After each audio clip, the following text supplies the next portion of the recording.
I was in the kitchen when I realized it. It wasn't anything grand. There were no remarkable events, no harsh words, no doors slamming.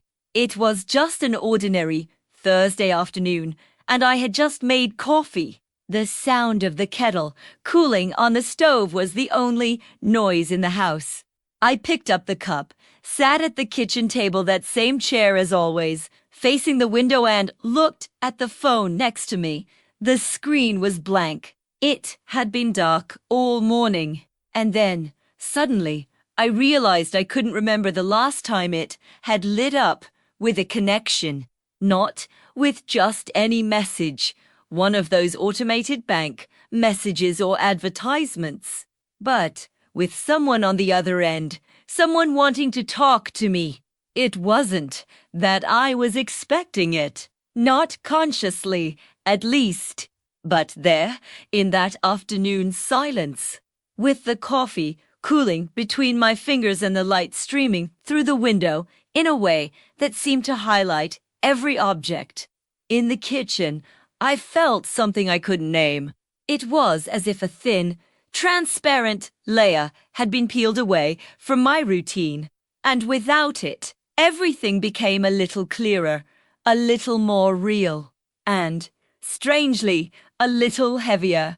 I tried to remember the last time my daughter called, not to ask for something, not to resolve any practical matter, but just to talk, to ask how I was, to share some silly story from her day.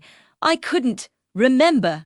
I tried to remember the last time my sister suggested lunch, the last time a friend texted me for no apparent reason, the last someone anyona teal felt something, and I couldn't.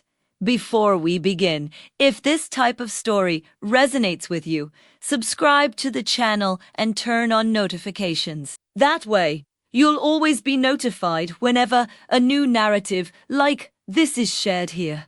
These are simple human stories, meant to be listened to calmly perhaps when you need them most. I took a sip of the coffee. It was lukewarm, almost cold. I didn't bother reheating it. I stood looking out the window. The street was empty. A dry leaf or two rolled across the sidewalk, pushed by a wind I couldn't feel from inside. Everything seemed to be in motion outside. Everything except me. I thought about how many times in the last few months I had been the one to call, to send messages, to suggest dates, and how, most of the time, the response came with a polite excuse. I'm very busy this week. Let's schedule something better next month. I'll call you when I can, okay? I always understood. I always said there was no problem, and there really wasn't, or at least that's what I thought. But there, that afternoon, with the phone silent beside me and the empty cup in my hand, something began to hurt in a different way. It wasn't anger. It wasn't resentment either. Not exactly. It was more like a realization, slow, inevitable, like realizing that a plant you watered every day simply stopped growing. And you can't tell when it happened. I got up from the chair. I washed the cup. I dried it. I put it away in the cupboard. I did everything slowly, as if each gesture needed to be executed carefully so as not to break something invisible that still remained. Then I went to the living room. I sat on the sofa. I turned on the television, but I didn't pay attention to anything that was on. Images moved, voices spoke, but it was all distant, as if it were happening in another room. I picked up my phone again. I opened my contact list. I scrolled through the names slowly. My daughter, mi sister, friends from the church group, acquaintances from the neighborhood, people I saw, greeted, sometimes even talked to. And then, suddenly, I realized something I'd never stopped to think about. If I disappeared for a week, how long would it take for someone to notice? It wasn't a dramatic thought. It was just an honest question that appeared, clear as water, in the middle of that silence, and I didn't know how to answer. I put my phone down beside me. I stared at the ceiling. There was a small stain there, near the light fixture, that I'd never noticed before. It must have been there for months, maybe years, and I was only noticing it now. The afternoon wore on. The light shifted. The sun began to set, and the room turned orange, then grey, then dark. I didn't get up to turn on the light. I sat there, with the television humming softly, thinking about how strange it is to realize that you're no longer needed by the people you always thought needed you. It's not that they abandoned you. It's not that they hurt you on purpose. It's just that their lives went on. And somehow, without anyone consciously deciding it, you simply stopped being part of their journey. I thought about my daughter, about the grandchildren I saw less and less, about the always so reasonable excuses. School is busy. Mom, they have activities every weekend now. We'll see each other next month, I promise. And I always understood. Because it's true. Their lives are hectic. I know that. But right there, in that moment, I started to wonder it into be space. Or am I just another thing left on the to-do list, something that can be postponed indefinitely without anything actually changing? I didn't cry. I didn't feel like crying. It was something deeper than that, heavier, as if suddenly I had understood a truth that had always been there, but that I refused to see. When night had fully fallen, I got up. I turned on the light. I prepared a simple dinner. I ate alone at the same table where I had had breakfast hours before. I washed the dishes. I went to sleep. But before turning off the bedroom light, I glanced one more time at my cell phone on the bedside table. The screen remained blank, and for the first time, I wondered what would happen if I simply stopped calling too. The next morning, I woke up with the same feeling. It's not that I slept badly. I slept as I always do, a few hours at a stretch. Then waking up in the middle of the night, staring at the ceiling, waiting for sleep to return. It's the routine of someone who is 60 years old and whose body no longer obeys as it once did. When I will beauty steam when I up with othered me. It was the thought of yesterday, still there, intact. As if you had spent the whole night waiting for me. What would happen if I simply stopped calling as well? I got up, went to the bathroom, washed my face. I looked in the mirror. The woman looking back at me had wrinkles around her eyes, grey hair that I no longer bothered to dye, a tired expression that didn't just come from lack of sleep. It was the weariness of someone who had spent years carrying something heavy without realizing they could let go. I went back to my room. I lay down again. I stared at the ceiling, watching the shadows change shape as the streetlights filtered through the gap in the curtain. And I thought about how many nights I had spent like this, awake, alone, waiting for sleep to return, waiting for the day to come, waiting, always waiting. As the sun began to brighten, I got up for good. I made coffee and sat in the same chair. The morning light streamed through the window differently than the previous afternoon, but the kitchen was the same. The silence was the same, and the phone on the table beside me remained off. I thought about grabbing my phone and texting my daughter. Something simple. Good morning. Sweetheart, how are you? It was the kind of thing I did almost every day. Sometimes she'd reply right away. Sometimes it would take a few hours. Sometimes only at the end of the day with a hi, Mom, sorry for the delay. Everything's fine here. But that morning I didn't send it. Not out of anger. Not out of spite. It was more like a silent Experiment. Strange que d'écouter that what having if premier jouet? I picked up the coffee cup with both hands, feeling the warmth seep through the porcelain. I drank slowly. I looked out the window. A car passed, then another. Life outside continued at its own pace, indifferent to what was happening inside. I put my cell phone in my bathrobe pocket and went to water the plants on the balcony. I have 6 pots there, all with plants that I've received over the years. One came from my mother's house before she died. It was a fern that she cared for with almost religious affection. She said that plants were like people, they needed attention, just the right amount of water, sun, but not too much. When should yet the farm? It was one of the few things I managed to save before my sister emptied the house and sold everything. Another plant was a gift from a friend who moved to another city and never came back. It was a small succulent, one of those that supposedly needs almost nothing to survive. But even plants that need nothing need something. And sometimes I wondered if my friend was like that too. If she also needed so little that she ended up finding it easier to leave than to stay. The others all bought that myself, as if I'd like taking care of something living, of having a responsibility that wouldn't talk back, that wouldn't demand anything in return, that wouldn't disappoint. While watering, I noticed that one of them was wilted. The leaves, yellowed at the tips, were drooping to the sides as if they had given up trying to reach the sun. I had watered it yesterday. Or was it the day before? I couldn't remember. Maybe I forgot.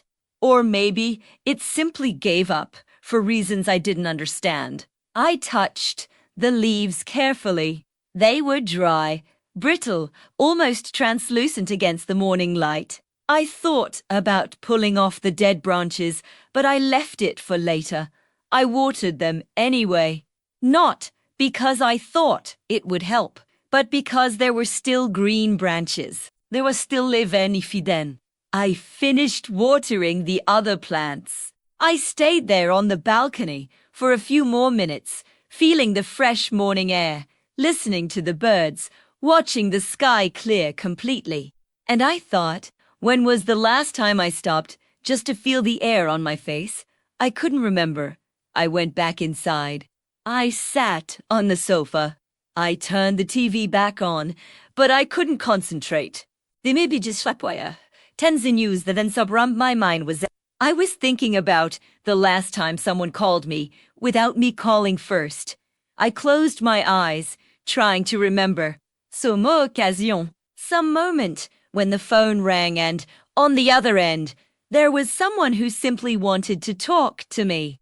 Not to ask for something, not to solve some problem, not to warn me about something, but just to talk, just because I couldn't remember.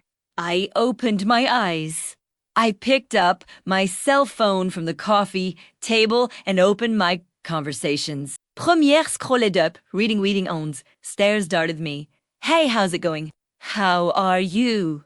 It's been a long time since we last spoke. Shall we schedule a coffee? I saw a recipe that you would love. Are the boys all right? And the responses were always kind, always affectionate, but always brief. Hi, Mom, everything's fine. And you? It's great to hear from you. Yes, let's go. I'll let you know when I can. Okay. Oh, how sweet, Mom. Thank you. But it never happened. Or rather, it was never a high enough priority to actually occur. I kept scrolling. I found conversations with my sister, with friends from church, with acquaintances from the neighborhood. The pattern was the same. I initiated, I asked, I suggested, and they responded, politely, kindly, but always in a way that made it clear, not now, maybe later, we'll see. I closed the app. I laid my phone down beside me and stared at the living room wall. There was a framed photograph there. It was from about 10 years ago. Me, my daughter, my son-in-law, and my 2 grandchildren, still small. We were at the beach, everyone smiling. Everyone together. The oldest, who was 5 at the time, looked grumpy because he didn't want to have his picture taken. The youngest, who was 2, was on his father's lap, his hand outstretched, trying to grab the camera. I remembered that day with strange clarity. I remembered how difficult it was to organize, to convince everyone to go. My son-in-law didn't want to. He said he was tired, that he preferred to stay home, that going to the beach with small children was work, not rest. My daughter was hesitant, but I insisted. I said it would be good, that the children would love it, that we needed these moments together. In the end, they agreed. I rented the house. I did the shopping. I brought food. I cooked for everyone all weekend. I washed dishes. I looked after the children while my daughter and her husband relaxed on the beach. I read bedtime stories. I got up in the middle of the night when the youngest woke up crying. And in the end, we took this picture. And I remembered how I thought it was worth it. Because we were together. Because it meant something. Because in the future, they would look at that photo and remember that moment. And they would feel gratitude. They would feel love. But now, looking at the photo, I wondered, who did that really mean to? For me, definitely. Every detail of that weekend was etched in my memory. The smell of the sea, the sound of the waves, the children's laughter, the feeling of being surrounded by my family. But what about them? Did that weekend leave a mark on their memory the same way it did on mine? Or was it just another event that happened, was photographed, and then filed away with so many others? When they looked at that photo, did they see the same thing I saw? Or did they just see a weekend trip that, in the end, turned out to be a lot of work? I got up and went to the kitchen to prepare lunch. Not because I was hungry, but because that's what I did every day at that time. Cook, eat, wash the dishes, move on. I opened the refrigerator. I looked inside. There was yesterday's rice, beans too, some vegetables, a dozen eggs. Enough food for one person. Food that I bought, cooked, ate, and that no one else saw. No one else shared. I closed the refrigerator. I grabbed a pot. I put rice on to heat. I fried an egg. I sat at the table. I ate slowly. Each bite seemed to weigh more than it should, as if, along with the rice, I was also swallowing the realization of how many meals I had eaten like this, alone, in silence, with no one on the other side of the table. When I finished, I washed the dishes. I dried them. I put everything away. I cleaned the sink. I wiped the countertop. I did everything automatically, like someone who has been repeating the same gestures for decades. And then, suddenly, I stopped. I looked around the kitchen. Everything was clean. Everything was organized. Everything was in its place. And I thought, why? Not dramatically. Not desperately. It was simply an honest question that appeared, clear as water, in the middle of that silent afternoon. Why keep everything so tidy? Why cook every day with such care? Why take care of the house as if someone were going to arrive at any moment? Nobody was going to arrive. Nobody was coming. I took a deep breath. I felt something strange rising in my throat. It wasn't crying. It was something that preceded crying. A kind of recognition, of acceptance, of surrender. I went to the bedroom and opened the closet. Deep inside, in an old shoebox, I kept some letters. Real letters, handwritten, received many years ago. I sat on the bed with the box in my lap and began to take out the envelopes, one by one. There were letters from my mother, from when she was still alive. Letters from my sister, from when we lived in different cities and the phone was still too expensive to call all the time. Letters from childhood friends, from work, colleagues, from people who, at some point, certain part of my life. I opened one of my mother's letters. The handwriting was shaky, but I recognized it immediately. It was written about 25 years ago, shortly before she fell ill. My dearest daughter, I received your letter and I was so happy. You can't imagine how good it is to hear from you, to know that you're well, that you're taking care of your family. Sometimes I miss you in a way that hurts in my chest, but I know that's life. We raise our children for the world, not to stay by our side forever. I just wanted you to know that I think about you every day, and that, no matter where you are, you will always be the most important thing in my life. With all my love, your mother.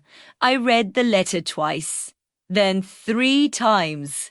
I felt the words slowly entering, taking up space, bringing back memories I had stored away in a deep drawer of my mind. I remembered my mother waiting at the window when I went to visit her. I remembered her asking when I would return. I remembered the way she held my hand when I was leaving, as if she wanted to hold me there just a little longer. And I remembered how, at the time, that bothered me. It suffocated me.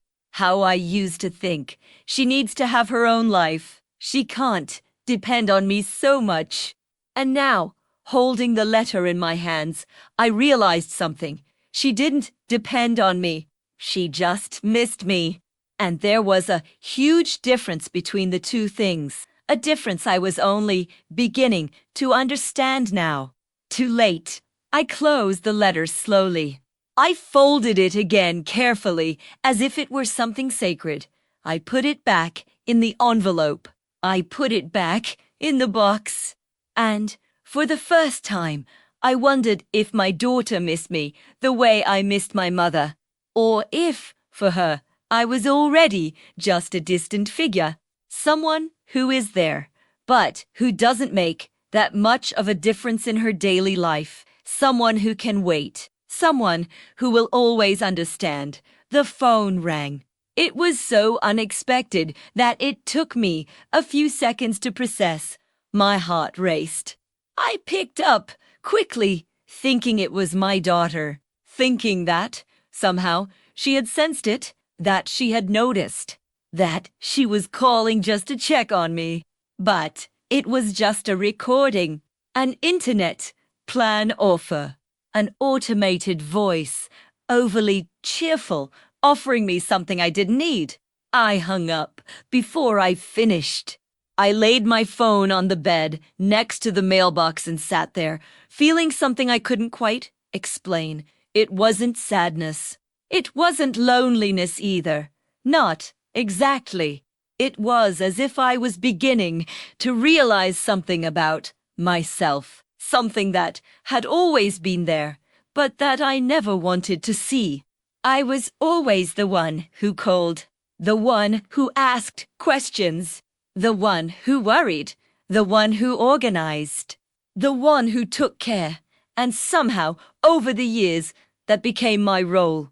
Not because someone asked, not because someone demanded, but because I took it on myself. Because I thought that's what made me valuable. That's what made me necessary. That's what guaranteed I wouldn't be forgotten. And people got used to it. They got used to me always being available, always present, always on the other end of the line, waiting. But no one ever stopped to ask. And her? Who cares about her? Who asks if she's okay? Who takes care of her? I didn't even stop to ask myself that, until now. I got out of bed. I put the box back in the closet. I closed the door. I went back to the living room. The afternoon was drawing to a close. The sun was beginning to set, and the light turned almost orange. That late afternoon light that always gave me a strange feeling. Neither good nor bad, just melancholic. I sat on the sofa. I picked up my phone again. I looked at the screen. No new messages. No missed calls. Nothing. And for the first time, I didn't feel like being the one to break the silence. Not because I was angry. Not because I was hurt. But because, somehow, I began to understand that that silence was also an answer. When you're always calling, always texting, always filling the void, you never find out what would happen if you did nothing. You never find out if people would miss you. And perhaps that was what I needed to find out. I sat there, phone in hand, watching the light change outside, watching the day slowly fade away, doing nothing, not calling anyone, not texting, not filling the void with my desperate attempts to stay relevant. Simply extramfestivalitualoneli. But it was also, in a strange way, liberating. Because for the first time in a long time, I wasn't trying to be anything other than who I was. It was just happening. And that, I realized, was already the beginning of something. The following days were strange. Not because anything changed on the outside. The routine remained exactly the same. Waking up, making coffee, taking care of the house, preparing meals, watching television, sleeping, everything the same. Everything in its place. But inside, something had shifted. It was as if I had spent years staring at a crooked painting hanging on the wall. But only now had I noticed it. And once you notice it, you can't ignore it anymore. No matter how many times you try to look away, the torture continues, screaming silently. I didn't text my daughter. I didn't call my sister. I didn't write to any friends. And nobody wrote to me. On the first day, I thought maybe it was just a coincidence. That maybe everyone was busy at the same time. That maybe tomorrow someone would remember me. On the second day, I started to feel something akin to anxiety. I picked up my phone several times, unlocked the screen, looked at the empty notifications, and put it back. It was almost automatic, like scratching a wound you shouldn't touch. On the third day, the anxiety gave way to a strange clarity, cold, almost surgical. They weren't missing me. Not because they were bad. Not because they didn't love me in some distant and comfortable way, but because I had become optional. Someone who is always there when you need them, but who isn't missed when you're not around. I sat on the porch that morning, a cup of coffee in my hand, and let that truth fill all the space inside me. I didn't try to fight it. I didn't try to soften it with justifications or excuses. I simply let it exist, and it hurt. But it was a different kind of pain. It wasn't the kind of pain that paralyzes you. It was the kind of pain that wakes you up. I looked at the plants on the balcony. The one that had been withered was still there, its branches pruned, still fragile, but no longer dead. The others continued to grow slowly, each at its own pace, without haste, without fanfare, simply existing. And I thought, maybe that's it. Maybe we just need to exist, without needing to be needed by anyone. It was a small thought, almost insignificant, but it stuck. I finished my coffee, took the cup inside, washed it, dried it, and put it away. Then I grabbed a bag and left the house. I hadn't planned this. I didn't have a specific destination. I just felt like getting out, like walking, like being somewhere other than those four walls. I walked to the square near my house. It was a small square with some wooden benches, old trees, and a playground where children played on weekends. That day, it was empty. Just me, a few pigeons, and the distant sound of cars passing on the avenue. I sat on one of the benches. I stayed there, just observing. The wind rustling the leaves, the pigeons pecking at the ground, the sunlight filtering through the tree branches. And I realized it had been a long time since I'd done that, simply sitting, without purpose, without waiting for anyone, without going there juste si done. And it was good. It wasn't happiness. It wasn't relief. It was something more subtle. Like when you finally stop carrying a heavy bag and only realize the weight you were carrying when it's no longer there. I stayed in the square for almost an hour, maybe more. I didn't look at my watch. It didn't matter. When I got home, I stopped at the bakery and bought a still warm French roll just because I wanted to. Not because I needed to. Not because it would make sense for lunch or dinner.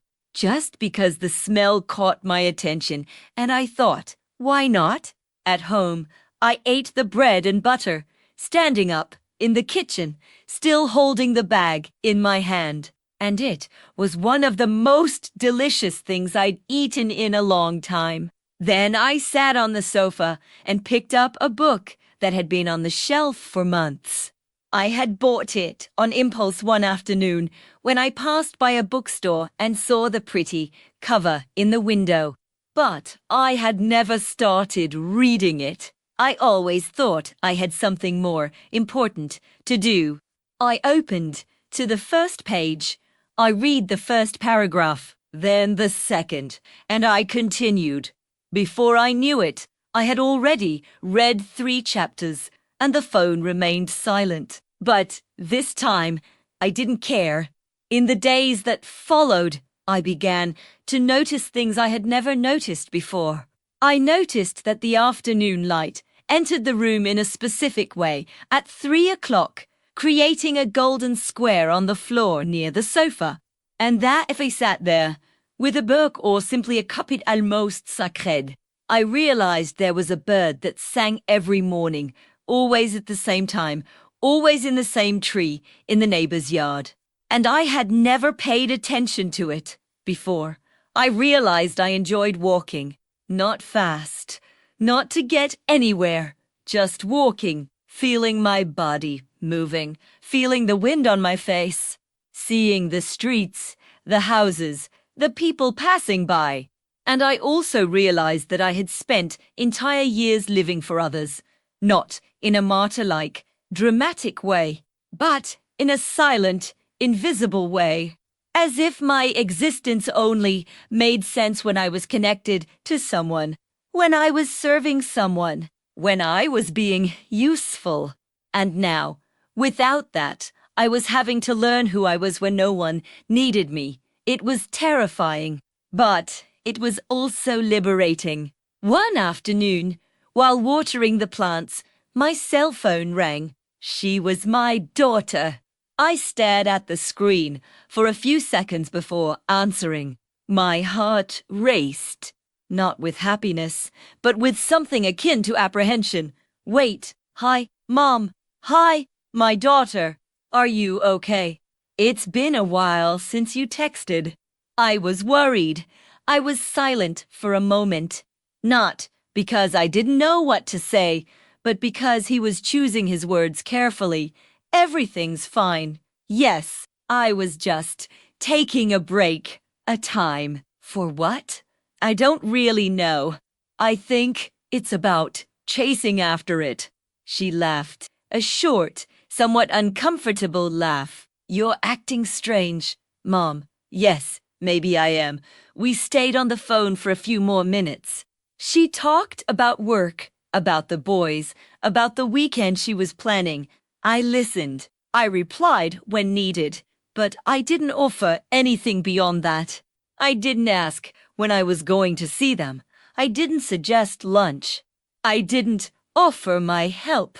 When premier I held the blank screen. and I realized that something inside me had changed. It wasn't that I didn't love my daughter. It wasn't that I didn't want to be near her. But for the first time, I wasn't willing to give up everything to make that happen. If she wanted to see me, she would know where to find me. And if she didn't want to, I would be fine to. Because I was beginning to understand that I could exist alone. That I didn't need to be needed to have value. That my life could have meaning even without applause, without recognition, without anyone on the other end of the line. I went back to the balcony. I looked at the wilted plant. It had sprouted a new leaf, small, light green, fragile, but alive. And for the first time in a long time, I smiled. The following weeks brought a strangeness that I hadn't expected. It wasn't exactly loneliness. I already knew loneliness. I had lived with it for years, even when the house was full, even when the phone rang, even when I was surrounded by people. That silent loneliness of someone who is present, but not truly seen. This was different. It was as if I were learning a new language, a language without words, made of silences, of small gestures, of attention turned inward. And, like any new language, it was uncomfortable at first. I stumbled. I got lost. I didn't know if I was doing it right. But I continued. I would wake up in the morning and, before grabbing my phone, I would spend a few minutes just breathing, feeling the weight of my body on the bed, listening to the sounds of the house waking up with me, the clock on the wall, the wind hitting the window, the neighbor's dog barking in the distance. I would get up, make coffee, and sit in the kitchen chair. But instead of turning on the television or picking up the phone, I would just sit there, looking out the window, watching the street wake up, people leaving for work, children going to school, life happening outside, while I sat there, quiet, observing. And it was strange to realize that it didn't bother me anymore. Before, silence was the enemy. It was proof that something was wrong, that I had failed in some way, that I wasn't interesting enough or important enough or loved enough. But now, the silence was something else. It was space. Et toi, Bréat. It was the absence of noise that finally allowed me to hear my own thoughts without the echo of others' expectations. My daughter called a few more times, always with the same tone, always asking if everything was all right, always with that superficial concern that never translated into action. Mom, are you sure you're okay? You look different. I'm fine. My daughter. I'm just learning to be with myself. But aren't you sad? Don't you feel lonely? Sometimes. But I think it's different now. It's not a painful loneliness. It's a loneliness that teaches. She remained silent on the other end of the line. I knew she didn't understand, and that was okay. It wasn't her responsibility to understand. It was my journey, not hers. I continued going out for walks. Every day, in the late afternoon, I would grab my bag and go to the square. Sometimes I would sit on the same bench. Sometimes I would choose another. Sometimes I would just walk around, slowly, without a destination. And I started noticing people. There was a man who would go every day, at the same time, with a sack of corn to feed the pigeons. He didn't speak to anyone. He would just throw the corn on the ground, watch the birds for a few minutes, and then leave. There was a woman, about my age, who carried a notebook and sat under a tree, writing or drawing. I never got close enough to see. There was an elderly couple walking hand in hand, slowly circling the entire square, always at the same pace. They didn't talk much. They just walked together, and there was something beautiful about that. Something I had never been able to experience. One day, the woman from the notebook looked at me. It wasn't an intrusive look, nor a curious one. It was just a look of recognition, as if she knew reason she was. Première smiled back, she smiled too. And we each returned to our silence. We didn't exchange words. There was no need. It was as if that brief moment of connection was already enough. It already said everything that needed to be said. I see you, you see me, and that's okay. At home, I continued reading. I finished the book I started and picked up another, and then another. And I realized I had forgotten how good it was to lose myself in a story. How good it was to feel something for characters that didn't exist, that would never disappoint me, that would never leave me waiting. I started cooking differently, too. Before, cooking was a chore, something I did because I needed to, because it was part of the routine, because it was my job. But now, I cooked for pleasure. I experimented with new recipes. I made dishes I'd always wanted to make, but thought weren't worth it just for myself. Different spices, strange combinations. Some worked, others didn't. But the process itself became enjoyable. She would set the table beautifully. She would put out a real plate, not that plastic one I used when I ate alone. She would light a candle sometimes. She would serve the food carefully, as if she were receiving someone important. And it was. I was receiving myself. One afternoon, while I was in the kitchen, the phone rang again. She was my sister. I answered, surprised. She hadn't called in months. Hey, how's it going? Hi, yes, and you? Me too. Look, Amanda called me yesterday. She said you were acting strange. That you weren't texting, that you seemed distant. She's worried, and I was too.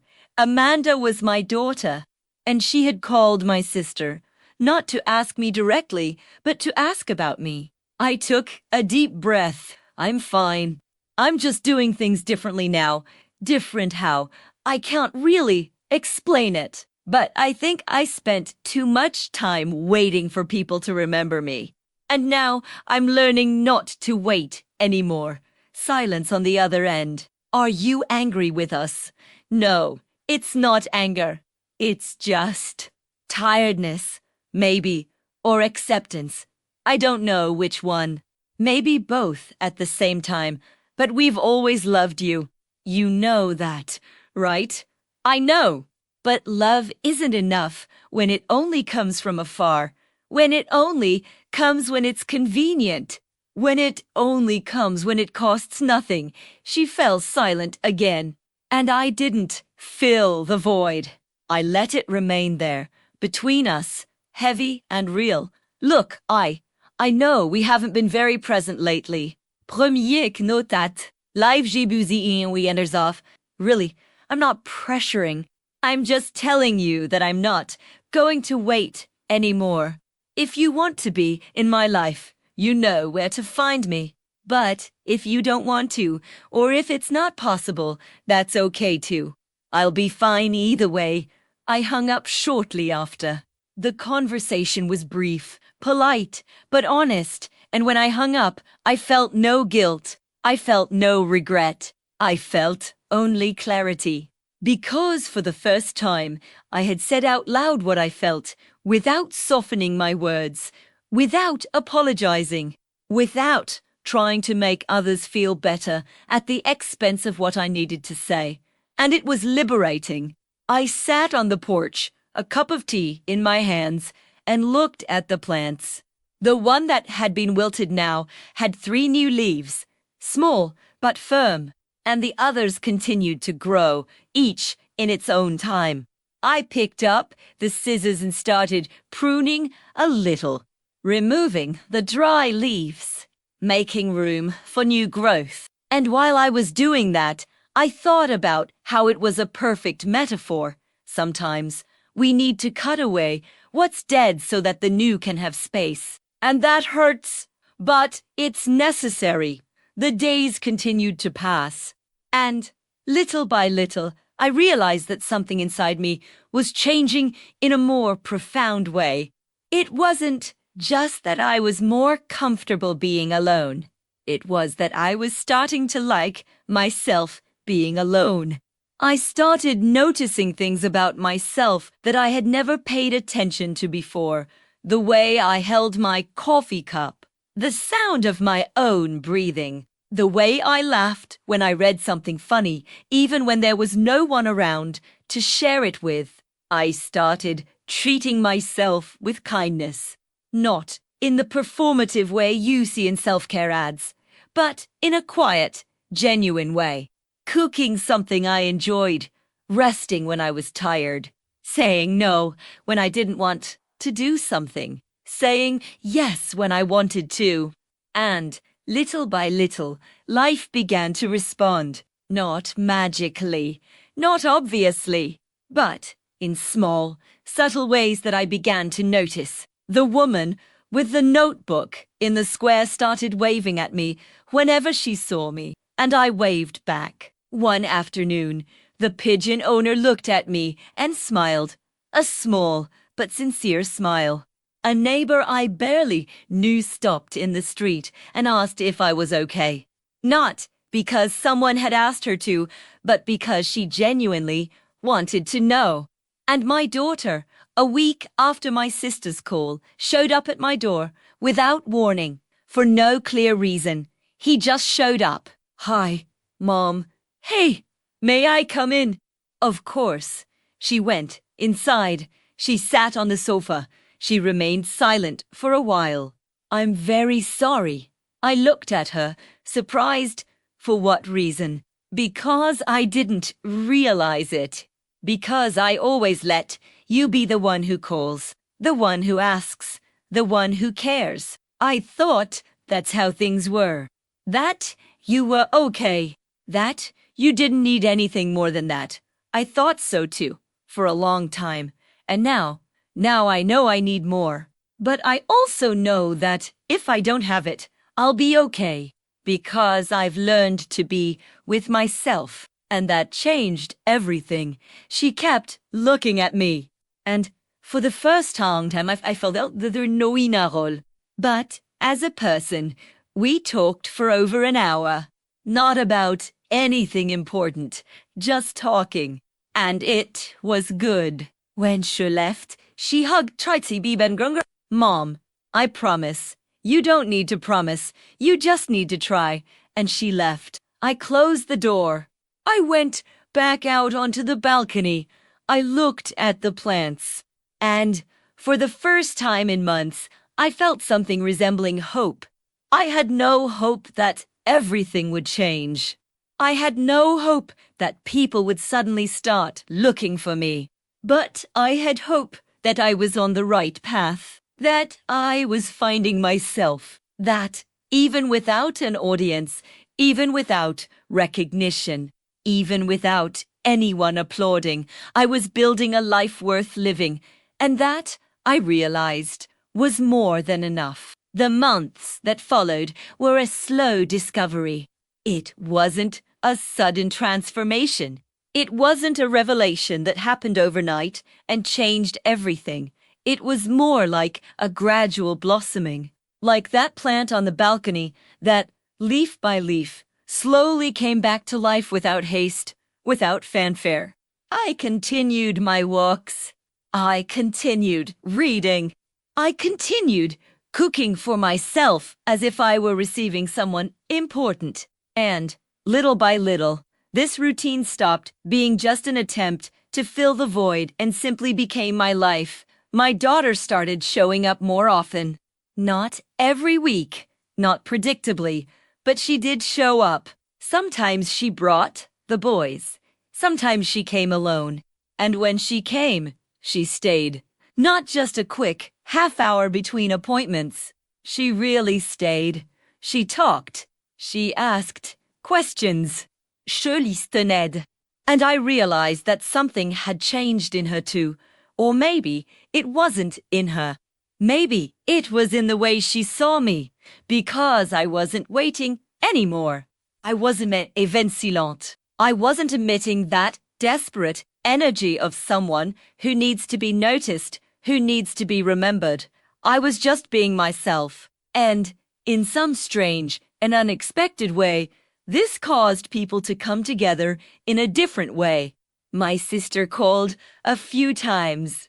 At first, they were brief, somewhat awkward calls, laden with that silent guilt people feel when they realize they've let someone down. But, little by little, the calls became lighter, more genuine. She started telling me things, real things, not just a superficial summary of her life, but her fears, her doubts, her frustrations, and I listened, but not like before.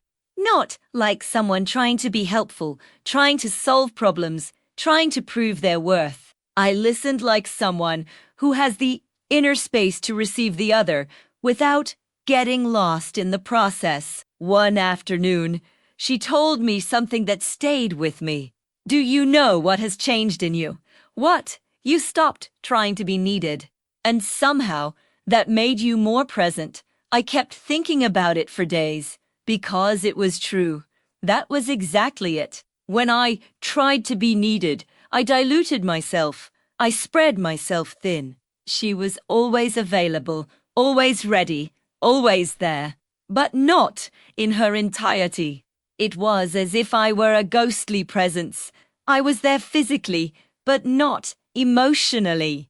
Because all my attention was focused outward, on what others needed. On what others expected, on how I could be useful. Now I was whole, even when I was alone, perhaps especially when I was alone. And people felt it. I started attending a craft group that met every Tuesday at the neighborhood church. Not because I knew how to do crafts. Not because I was religious, but because I saw a poster stuck to a lamppost and something inside me said, "Why not?" On the first day, I stayed quiet. I just observed. The women chatted while they worked. Some had known each other for years. Others, like me, were new. But there was a lightness there, an ease, as if there was no need to perform, as if there was no need to impress anyone. A lady with white hair and hands full of rings sat down next to me. First time?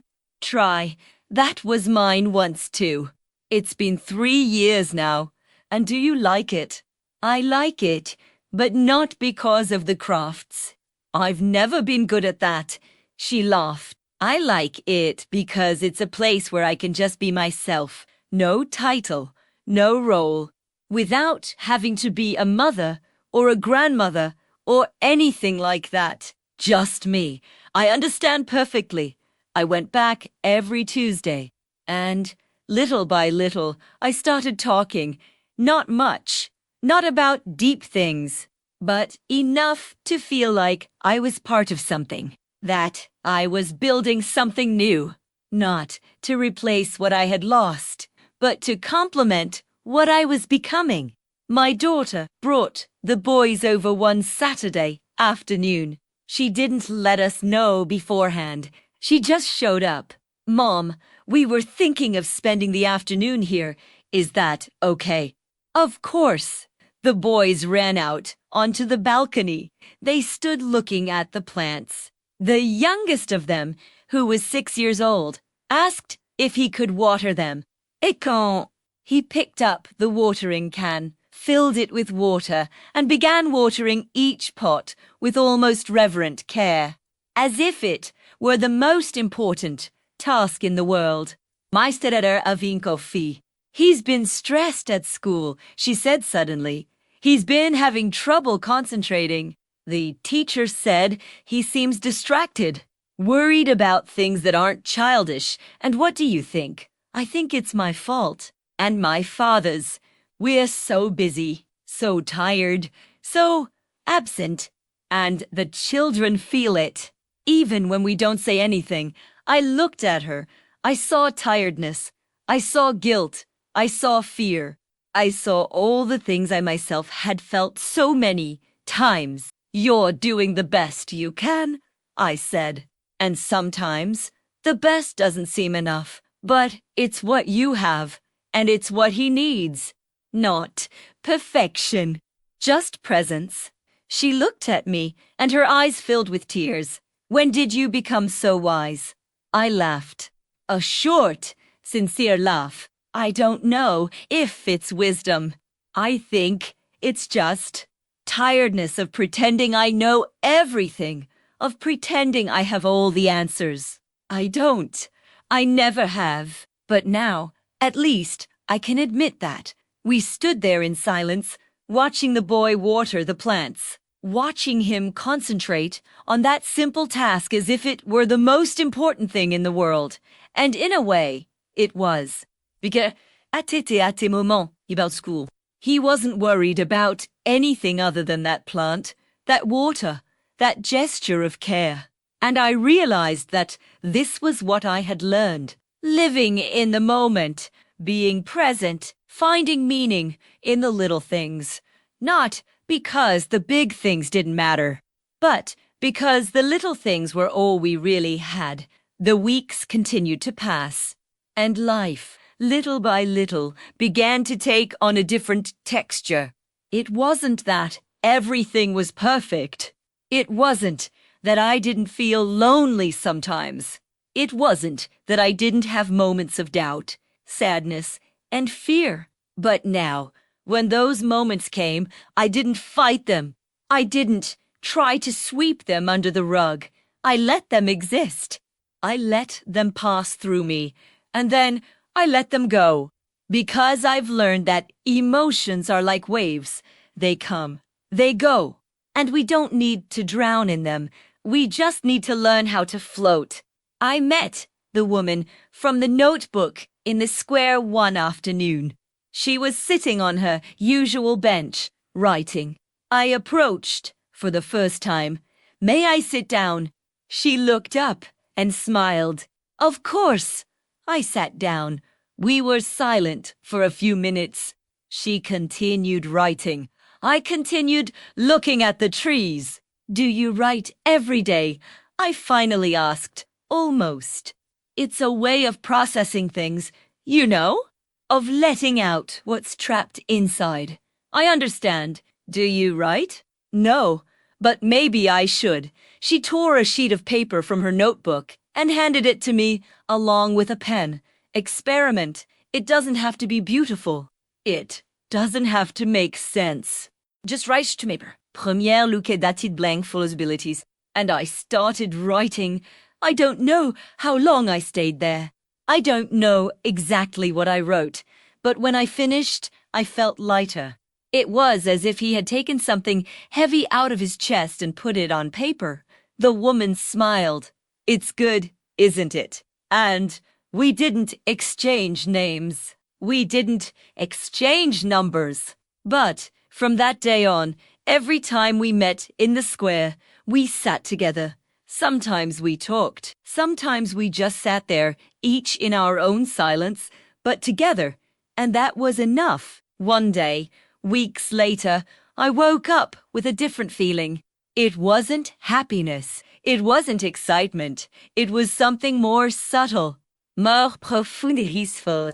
Not the peace of someone who has solved all their problems. Not the peace of someone who is certain about the future. But the peace of someone who has stopped fighting against themselves. I got up. I made coffee. I sat in the kitchen chair. I looked out the window.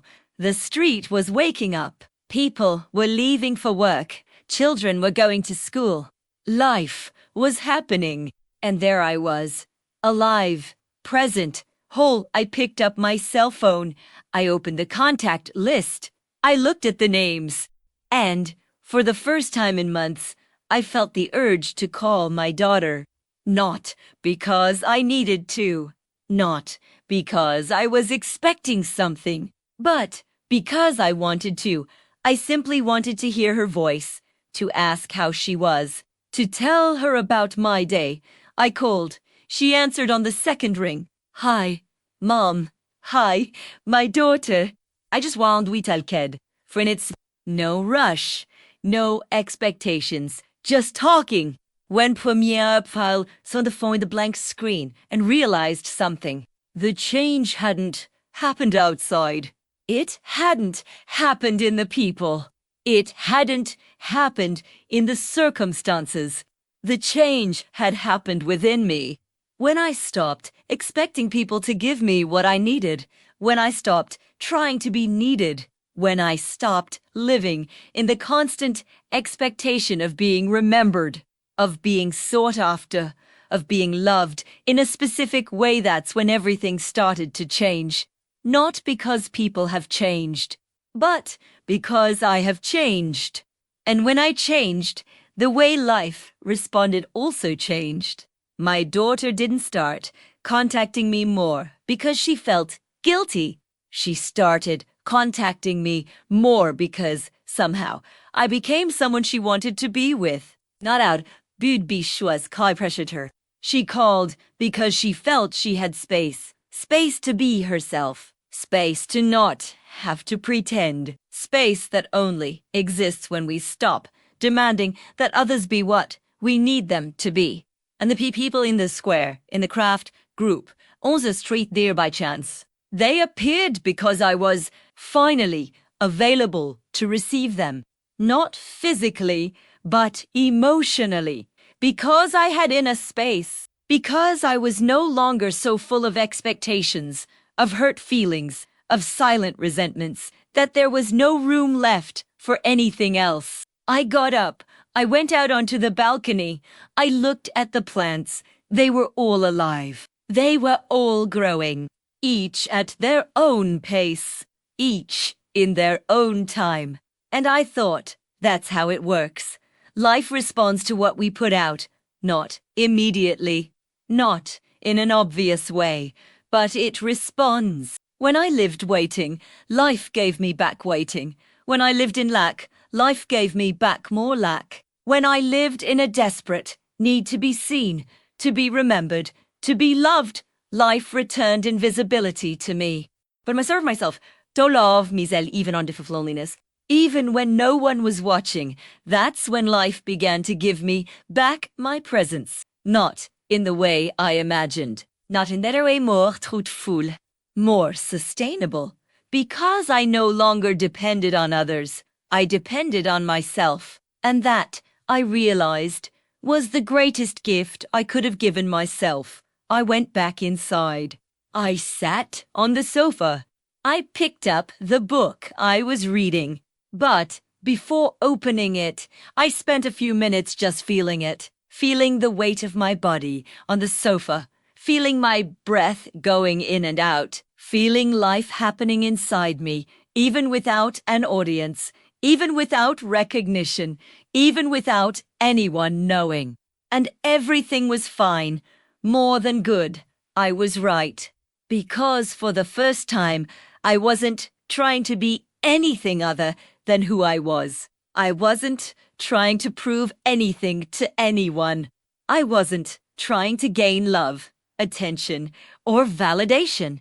I was just living. And life, in some mysterious and generous way, was responding, not with grand gestures, not with dramatic transformations, but with small moments of connection, with small acts of kindness, with small presences that appeared when I least expected them, and I realized that was enough, not because I had given up wanting more, but because I had learned to find fulfillment in what I already had, in what already was. I opened the book. I started reading. Outside, the afternoon wore on. The light changed. The shadows grew longer. The day bid farewell slowly, without haste. And there I was, alive, whole, at peace. Something had changed. Something profound. Something irreversible. And for the first time in a long time, I wasn't afraid of the future. Because I learned that no matter what came, I was going to be okay. Not because I had all the answers, not because I had everything figured out, but because I had learned to be with myself. And that, I realized, was all I really needed. The phone rang. It was my daughter again. Mom, I forgot to ask you. Do you want to have lunch with us on Sunday? The boys ask. They miss you? Smile. Yes, I want to. Very much. Great. We'll pick you up at noon. Okay, I'll see you on Sunday. Then, see you Sunday. Mom, I love you. I love you too. I hung up, and I stood there, holding the phone, feeling something warm and soft spreading across my chest. It wasn't the feeling of victory. It wasn't the feeling that things had finally worked out the way I wanted. It was simply gratitude. Gratitude for having found my way back to myself. Gratitude for having learned that I could exist alone. Gratitude for having discovered that when we stop waiting for life to complete us, that's when life finally begins to offer itself. Premier go-upé. I went to the kitchen. I prepared dinner. I set the table. I lit a candle. And I ate slowly, savoring each bite, grateful to be alive, grateful to be here. Grateful to have learned that life is worth living, even on quiet days, even in lonely moments, even when no one is watching. Because now I knew EUI was looking, and that was more than enough. If this story touched you in any way, consider subscribing to the channel and turning on notifications. That way, you'll be notified whenever a new story like this is shared here. And if you feel like it, leave a comment. You can share if you've experienced something similar, what this story evoked in you, or even where you're watching from. Sometimes, writing a few words is the first step in realizing you're not alone.